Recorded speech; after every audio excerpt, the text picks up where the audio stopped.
Welcome to competitive crack. ഞാൻ അശ്വതി ജോഷി. അപ്പോൾ നമ്മുടെ 10th പ്രിലിംസിൻ്റെ എക്സാം ഇങ്ങ് അടുത്തു അല്ലേ. First phase ഡിസംബറിലാണ്.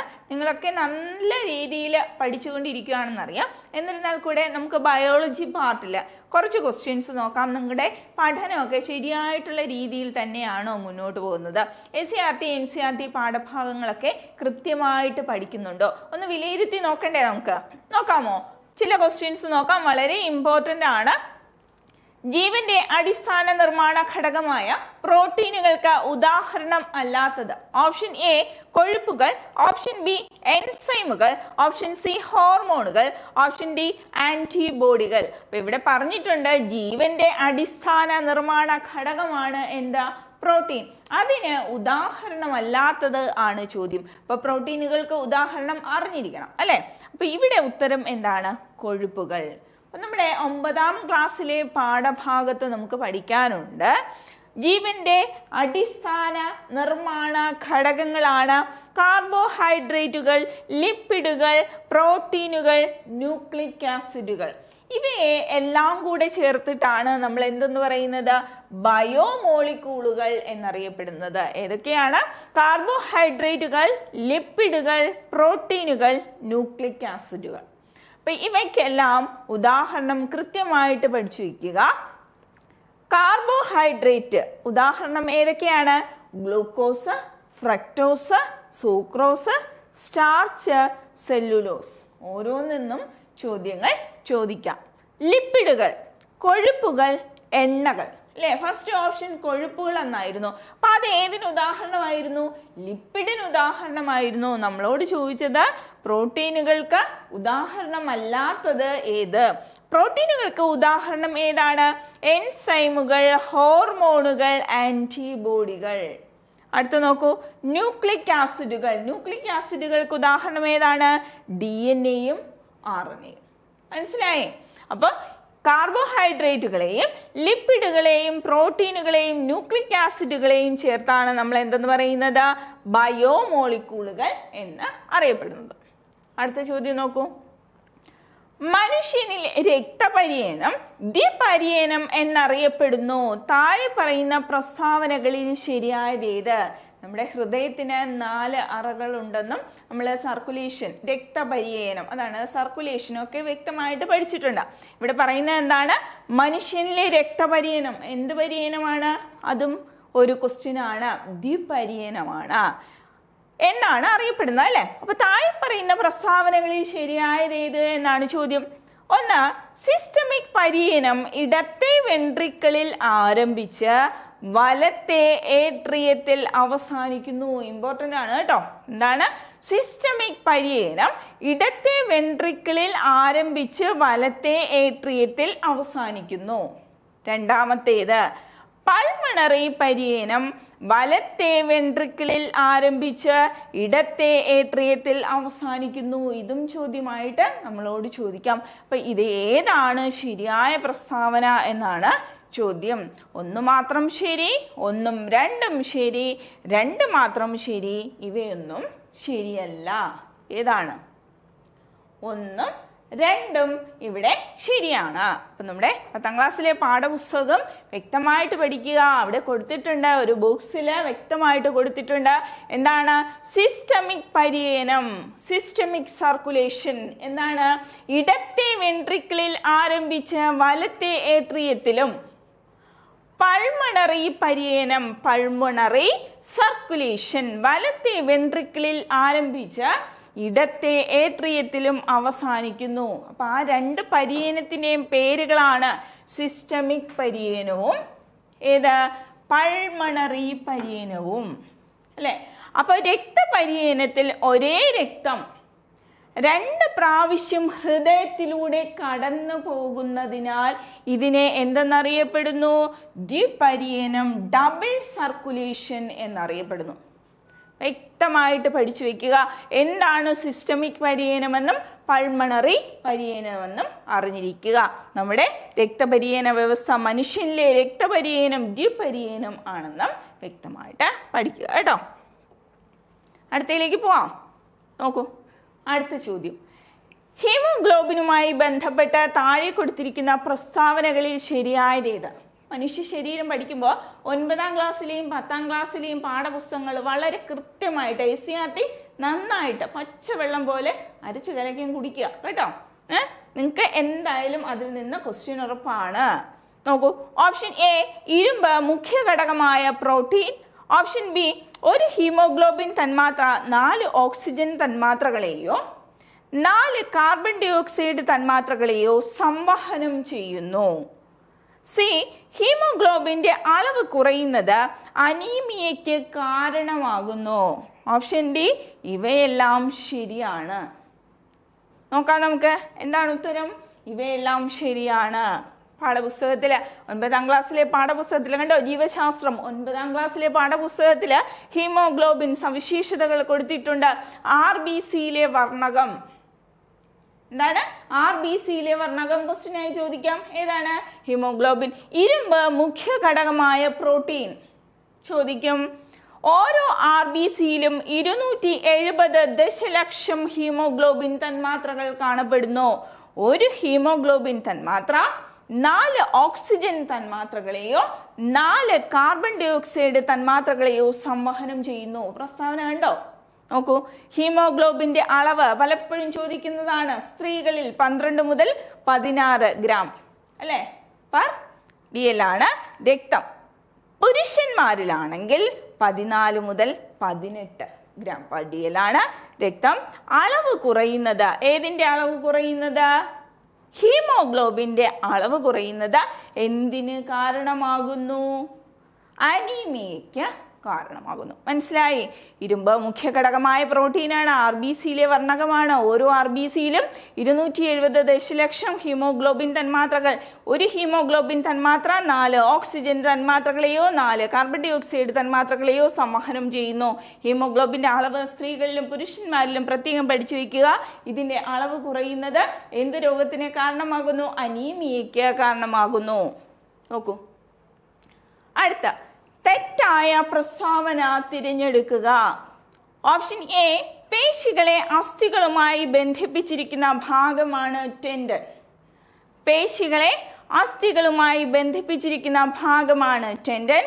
ഓപ്ഷൻ ബി 2 അസ്ഥികളെയും തമ്മിൽ ബന്ധിപ്പിച്ച് ലിഗമെന്റുകൾ കാണപ്പെടുന്നു. ഓപ്ഷൻ സി സന്ധിയിലെ 2 അസ്ഥികൾക്കിടയിൽ കാണുന്ന ദ്രവമാണ് സൈനോവിയൽ ദ്രവം. എല്ലാ പോയിന്റും വ്യക്തമായിട്ട് പഠിക്കുക. എല്ലാ ക്വസ്റ്റ്യൻസ് ചോദിച്ചിട്ടുള്ളതാണ്. എല്ലാ പ്രസ്താവനകളും അറിഞ്ഞിരിക്കണം കേട്ടോ. നോക്കൂ, അസ്ഥികളെക്കാൾ കാഠിന്യമേറിയ യോജക കലയാണ് തരുണാസ്ഥി. ശരിയാണോ? ഇവിടെ തെറ്റായ പ്രസ്താവനയാണ് ചോദിച്ചിരിക്കുന്നത്. ഇവിടെ ഏതാണ് തെറ്റായ പ്രസ്താവന? അസ്ഥികളെക്കാൾ കാഠിന്യമേറിയ യോജക കലയാണ് തരുണാസ്ഥി എന്നുള്ളത് തെറ്റാണ്. അപ്പൊ ഈ 3 പ്രസ്താവനകളും ശരിയാണ്. പേശികളെ അസ്ഥികളുമായി ബന്ധിപ്പിച്ചിരിക്കുന്ന ഭാഗം ടെൻഡനാണ്. 2 അസ്ഥികളെയും തമ്മിൽ ബന്ധിപ്പിച്ച് ലിഗമെന്റുകൾ കാണപ്പെടുന്നു. ചോദിച്ചിട്ടുള്ള ചോദ്യമാണ്. സന്ധിയിലെ 2 അസ്ഥികൾക്കിടയിൽ കാണപ്പെടുന്ന ദ്രവം ചോദിച്ചിട്ടുണ്ട്. സൈനോവിയൽ ദ്രവം. ഇനി നോക്കണ്ടേ നമുക്ക് എന്താണ് തരുണാസ്ഥി അല്ലെങ്കിൽ കാർട്ടിലേജ്? അസ്ഥികളെക്കാൾ 9ാം ക്ലാസ്സിലെ പാഠപുസ്തകം തന്നെയാണ് കേട്ടോ, ജീവശാസ്ത്രം.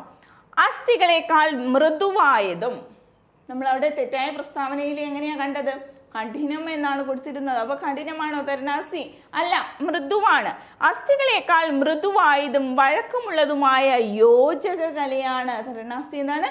യോജക കലയാണ് തരുണാസ്ഥി. എവിടെയൊക്കെ കാണപ്പെടുന്നു? കൈമുട്ടുകൾ, കാൽമുട്ടുകൾ, കണങ്കാലുകൾ എന്നിവയിലും വാരിയലുകളുടെ അഗ്രങ്ങളിലും നട്ടെല്ലിലെ കശീരുകൾക്കിടയിലും ചെവിക്കുടയിലും മൂക്കിന്റെ അഗ്രഭാഗത്തും ശ്വാസനാളത്തിലും ഇവ കാണപ്പെടുന്നു. അസ്ഥികളുടെ അഗ്രഭാഗങ്ങളിൽ കാണപ്പെടുന്ന തരുണാസ്ഥി അസ്ഥിസന്ധികളിലെ ഘർഷണം കുറയ്ക്കുന്നു. പ്രസ്താവന ചോദിക്കാം കേട്ടോ. ഇവയിൽ രക്തക്കുഴലുകളോ നാഡികളോ ഇല്ല. പ്രസ്താവന വരും. രക്തക്കുഴലുകളുടെ അഭാവം മൂലം തരുണാസ്ഥി ഇതര കലകളേക്കാൾ സാവധാനത്തിലാണ് വളരുന്നത്. എല്ലാ പോയിന്റ്സും പഠിച്ചു വയ്ക്കുക. പ്രസ്താവന ഉറപ്പാണ്. അപ്പൊ ഇതാണ് തരുണാസ്ഥി. എന്താണ് തരുണാസ്ഥി എന്ന് വ്യക്തമായിട്ട് മനസ്സിലാക്കുക കേട്ടോ. ഇനി അടുത്ത ചോദ്യം, സെറിബെല്ലവുമായി ബന്ധപ്പെട്ട, ബ്രെയിനുമായി ബന്ധപ്പെട്ട ഒരു ചോദ്യം ഉറപ്പാണേ. സെറിബെല്ലവുമായി ബന്ധപ്പെട്ട താഴെ കൊടുത്തിരിക്കുന്ന പ്രസ്താവനകളിൽ ശരിയായത് ഏത്? സെറിബ്രത്തിന് പിന്നിൽ താഴെ 2 ദളങ്ങളായി കാണുന്നു. ഓപ്ഷൻ ബി, ഐച്ഛിക ചലനങ്ങളെ നിയന്ത്രിക്കുന്ന മസ്തിഷ്ക ഭാഗം. ഓപ്ഷൻ സി, സെറിബ്രത്തിന് ചുവടെ സെറിബെല്ലത്തോട് ചേർന്ന് ദണ്ഡാകൃതിയിൽ കാണുന്നു. ഓപ്ഷൻ ഡി, തലാമസിന് തൊട്ട് താഴെ കാണുന്ന ഭാഗം. ശരിയായ പ്രസ്താവനയാണ് ചോദിച്ചിരിക്കുന്നത്. ശരിയായ പ്രസ്താവന ഇവിടെ ഏത് മാത്രമേ ഉള്ളൂ? സെറിബ്രത്തിന് പിന്നിൽ താഴെ 2 ദളങ്ങളായി കാണുന്നു. എന്താണ്? സെറിബ്രത്തിന് പിന്നിൽ താഴെ 2 ദളങ്ങളായി കാണുന്നു. അതാണ് സെറിബെല്ലവുമായി ബന്ധപ്പെട്ട ശരിയായ പ്രസ്താവന. നമുക്ക് നോക്കാം. അപ്പൊ ഇതാണ് ശരിയായ പ്രസ്താവന. സെറിബെല്ലവുമായി ബന്ധപ്പെട്ട ശരിയായ പ്രസ്താവന എന്താണ്? സെറിബ്രത്തിന് പിന്നിൽ താഴെ 2 ദളങ്ങളായി കാണപ്പെടുന്നു. നോക്കാം നമുക്ക്. നോക്കൂ, നമ്മുടെ ടെക്സ്റ്റ് ബുക്കിൽ ബ്രെയിൻ പഠിക്കുമ്പോൾ ഇങ്ങനെ ബ്രെയിനിന്റെ ഭാഗങ്ങൾ ഇങ്ങനെ ഒരു കോളത്തിൽ നമുക്ക് കൊടുത്തിട്ടുണ്ട്. Cerebrum, cerebellum, medulla oblongata, thalamus, hypothalamus. എല്ലാത്തിൻ്റെയും സവിശേഷതകൾ വ്യക്തമായിട്ട് പഠിക്കുക. ഓരോന്നായിട്ട് നമുക്ക് നോക്കാം. സെറിബ്രം, മസ്തിഷ്കത്തിലെ ഏറ്റവും വലിയ ഭാഗമാണ് എന്ത്? സെറിബ്രം. ഇവിടെ ധാരാളം മടക്കുകളും ചുളിവുകളും കാണുന്നു. അതുപോലെ സെറിബ്രത്തിന്റെ ചാരനിറമുള്ള പുറം ഭാഗത്തെ എന്തെന്ന് വിളിക്കുന്നു? കോർട്ടെക്സ് എന്നും വെളുത്ത നിറമുള്ള ഉൾഭാഗത്തെ മെഡുല എന്നും വിളിക്കുന്നു. അതുപോലെ ചിന്ത, ബുദ്ധി, ഓർമ്മ, ഭാവന എന്നിവയുടെ കേന്ദ്രമാണ് സെറിബ്രം. ഇന്ദ്രിയാനുഭവങ്ങൾ ഉളവാക്കുന്ന ഭാഗമാണ്. ഐച്ഛിക ചലനങ്ങളെ നിയന്ത്രിക്കുന്നു. ഇത്രയും പോയിന്റ്സ് കൃത്യമായിട്ട് നോക്കുക. അടുത്ത സെറിബെല്ലം, മസ്തിഷ്കത്തിന്റെ 2ാമത്തെ വലിയ ഭാഗം. ആദ്യ വലിയ ഭാഗം നമ്മൾ പഠിച്ചു അല്ലേ? അടുത്ത 2ാമത്തെ വലിയ ഭാഗം എവിടെ കാണുന്നു? സെറിബ്രത്തിന് പിന്നിൽ താഴെ 2 ദളങ്ങളായി കാണപ്പെടുന്നു. അടുത്ത ചുളിവുകളും ചാലുകളും ഉണ്ട്. പേശി പ്രവർത്തനങ്ങളെ ഏകോപിപ്പിച്ച ശരീര തുലന നില പാലിക്കുന്നു. സെറിബെല്ലത്തിന്റെ ധർമ്മമാണ് അതിൻ്റെ സവിശേഷത. ഇനി മെഡുല ഒബ്ലോങ്കേറ്റ, സെറിബ്രത്തിന് ചുവടെ സെറിബെല്ലത്തോട് ചേർന്ന് ദണ്ഡാകൃതിയിൽ കാണുന്നു. ഹൃദയസ്പന്ദനം, ശ്വാസോച്ഛ്വാസം എന്നീ അനൈച്ഛിക പ്രവർത്തനങ്ങളെ, ശ്രദ്ധിക്കുക, അനൈച്ഛിക പ്രവർത്തനങ്ങളെ നിയന്ത്രിക്കുന്നു. ആര്? Medulla oblongata.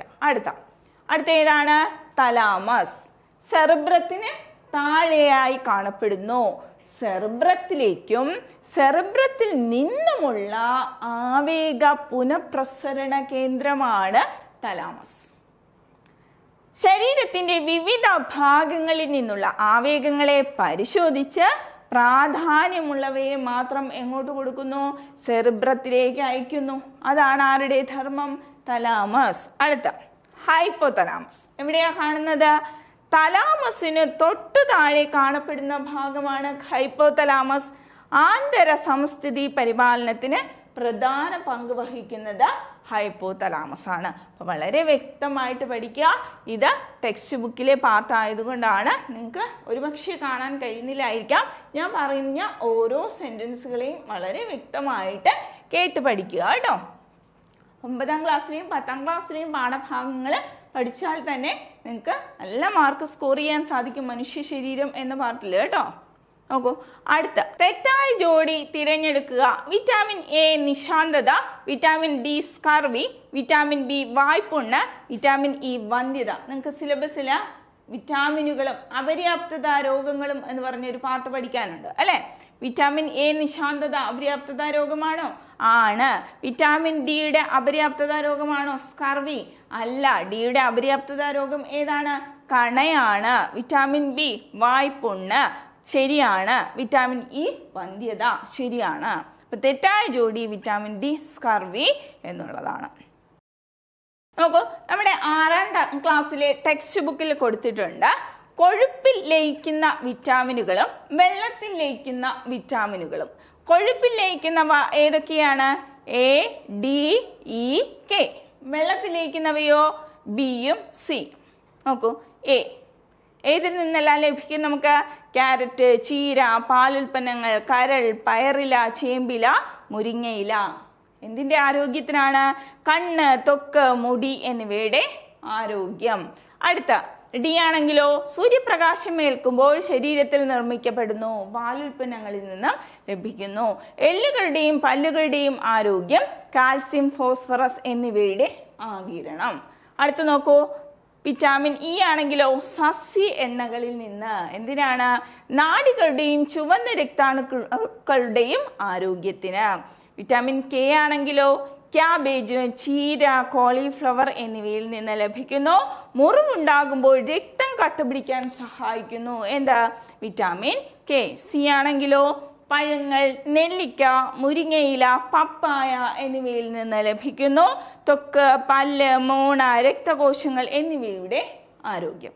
അടുത്ത ബി ആണെങ്കിലോ ധാന്യങ്ങളുടെ തവിട്, മുട്ട, പാൽ, ചേമ്പില എന്നിവയിൽ നിന്ന് ലഭിക്കുന്നു. ധാന്യങ്ങൾ, പ്രോട്ടീൻ എന്നിവ ശരീരത്തിൽ പ്രയോജനപ്പെടുത്തൽ, ചുവന്ന രക്താണുക്കളുടെ നിർമ്മാണം, ത്വക്കിൻ്റെ ആരോഗ്യം. ഇത്രയാണ് വൈറ്റമിൻ ബി. ഇനി നോക്കൂ, ആ ടെക്സ്റ്റ് ബുക്കിൽ തന്നെ അടുത്ത കോളത്തിൽ നമുക്ക് കൊടുത്തിട്ടുണ്ട് പോഷക ഘടകങ്ങളും അപര്യാപ്തത രോഗങ്ങളും ലക്ഷണങ്ങളും. ഇത് 6ാം ക്ലാസ്സിലെ ടെക്സ്റ്റ് ആയതുകൊണ്ടാണ് ഇത്രയും ചെറുതായിട്ട് കൊടുത്തിരിക്കുന്നത്. ബാക്കി നമുക്ക് വിശദമായിട്ട് പഠിക്കേണ്ടതുണ്ട് കേട്ടോ. വിറ്റാമിൻ എ അപര്യാപ്തത രോഗം ഏതാണ്? നിശാന്തത.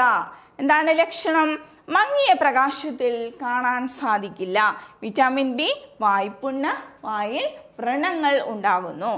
അടുത്ത വിറ്റാമിൻ സി ആണെങ്കിലോ സി നേരത്തെ ഓപ്ഷനിൽ കിടന്നില്ലേ, സ്കർവി, മോണയിൽ പഴുപ്പും രക്തസ്രാവവും ഉണ്ടാകുന്നു. വിറ്റാമിൻ ഡി ആണെങ്കിലോ കണ. അപ്പൊ ഇത് രണ്ടുമാണ് തെറ്റിച്ചിട്ടിരുന്നത് അല്ലേ.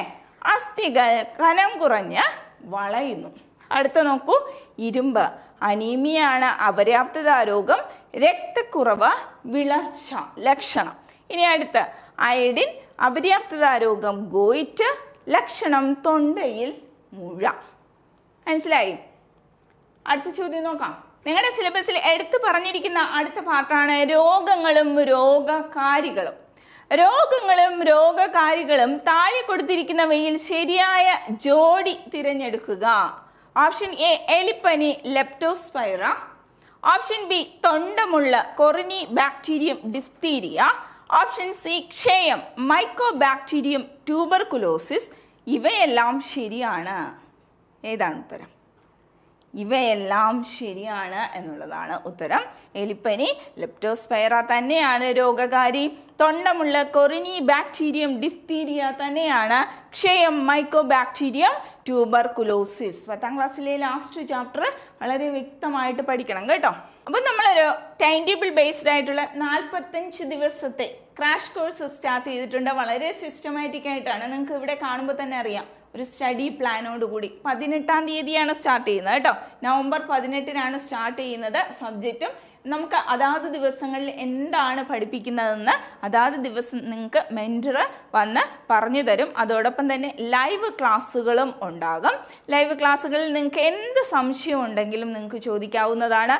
അല്ല, പിന്നീടാണ് നിങ്ങൾ പഠിക്കുമ്പോഴാണ് സംശയം തോന്നുന്നതെങ്കിൽ നിങ്ങൾക്ക് മെൻറ്ററെ കോൺടാക്ട് ചെയ്യാം. അതുപോലെ നിങ്ങൾക്ക് എക്സാംസ് എഴുതി ശീലിക്കാം. മോക്ക് ടെസ്റ്റുകൾ ഉണ്ടാവും. ഇനി ഫ്രീ മോക്ക് ടെസ്റ്റ് ഉണ്ട് കേട്ടോ നമുക്ക്. അപ്പോൾ നമ്മൾ താഴെ ലിങ്ക് കൊടുത്തിട്ടുണ്ട്.